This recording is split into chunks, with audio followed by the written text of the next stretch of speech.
আসসালামু আলাইকুম রহমতুল্লাহি ওবরাকাতু। আমি মোহাম্মদ জাহিদুল হক, স্বাস্থ্য বিষয়ক কিছু টিপস প্রতিনিয়ত আপনাদের মাঝে উপস্থাপন করি। আমার এই টিপস শুধুমাত্র গরিব, অসহায় এবং নিম্নবিত্ত রোগীদের ক্ষেত্রে প্রযোজ্য। আমাদের আজকের বিষয়, প্রচণ্ড পেটে ব্যথা হলে করণীয় কী। আজকে সে সম্পর্কে আমি প্রাথমিক টিপস দিচ্ছি।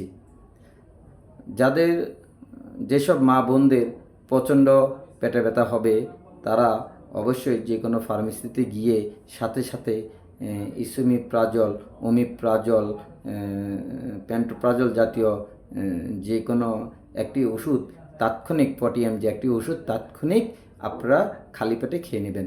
সাথে ডম্পিডন জাতীয় ওষুধ দুটো একসাথে খেয়ে নেবেন। যদি দেখেন যে না, আধা ঘন্টা, 10 মিনিট, 15 মিনিট, আধা ঘন্টা পরে যে ব্যথা কোনোভাবেই কমতেছে না, তারা অবশ্যই টাইমোনিয়াম মিথাইল সালফেট জাতীয় ওষুধ দুটা একসাথে খেয়ে নেবেন। তারপরেও যদি দেখেন যে না, ব্যথা কমতেছে না, তাহলে তারা ভোল্টারিন 50 সাপোজিটরি একটি বায়ুপথে দিয়ে দিবেন। তারপরেও যদি দেখেন যে না, কোনোভাবেই ব্যথা কমতেছে না, তাহলে অবশ্যই আপনারা দেরি না করে তাৎক্ষণিক যে উপজেলা স্বাস্থ্য কমপ্লেক্স হোক, যে কোনো সরকারি মেডিকেল কলেজ হসপিটালে হোক, আপনারা সাথে সাথে আপনারা চলে যাবেন। কারণ দেখা যাচ্ছে যে পেটের একটা আলট্রা করতে হবে, এবং পেটে অনেক সময় গ্যাসের কারণেও পেটে ব্যথা হয়ে থাকে। তারপরে দেখা যায় ইউরিনের ইনফেকশনের কারণে অনেক সময় প্রচণ্ড পেটে ব্যথা হয়ে থাকে। তারপরে অনেকের অ্যাপেন্ডিক্সের কারণেই পেটে ব্যথা হয়ে থাকে। আমি যে টিপসটি প্রাথমিক দিলাম, যদি এই ওষুধগুলো খাওয়ার পরে যদি ব্যথা যদি না কমে, আপনারা সাথে সাথেই যে কোনো মেডিকেল কলেজ হসপিটালে গিয়ে আপনারা গাইনি বিভাগে অবশ্যই দেখাবেন।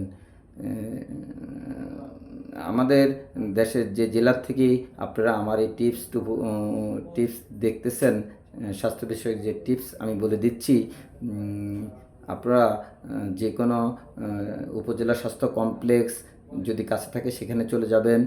যাদের মেডিকেল কলেজ হসপিটাল কাছে আছে, তারা সেখানেই দ্রুত চলে যাবেন।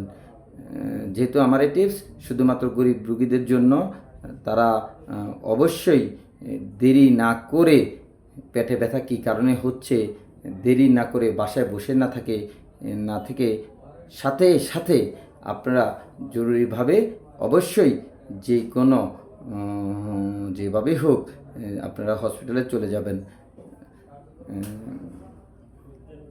অনেক সময় দেখা যাচ্ছে যে অনেকে পেটে ব্যথা হয় মিন্সের ব্যথার কারণে, সেই জন্য তারা টাইমোনিয়াম মিথাইল সালফেট জাতীয় ওষুধ আপনারা খেয়ে দেখতে পারেন। সাথে গ্যাসের ওষুধ একটা খাবেন। এটা নর্মাল ব্যথা, সেজন্য আপনারা এই ওষুধটি খাবেন। তারপর অনেকে আছে লিভারের কারণে আলট্রা করার পরে যদি লিভারের কোনো সমস্যা হয়, তাহলে লিভারে অবশ্যই ডাক্তার দেখাবেন। গাইনি কোনো সমস্যা হলে গাইনি ডাক্তার দেখাবেন। তারপরে গ্যাস্ট্রিকের সমস্যা হলে গ্যাস্ট্রো বিভাগে গ্যাস্ট্রোএন্টারোলজিস্ট দেখাবেন। এই বলে আজকে প্রাথমিক যে চিকিৎসা পেটে ব্যথা, সেই প্রাথমিক যে চিকিৎসা আমার গরিব মা ভাই বোনদের, তাদের জন্য আমার এই টিপস আজকে এখানে আমি সমাপ্ত করলাম। আসসালামু আলাইকুম রহমতুল্লাহি ওয়া বারাকাতুহু।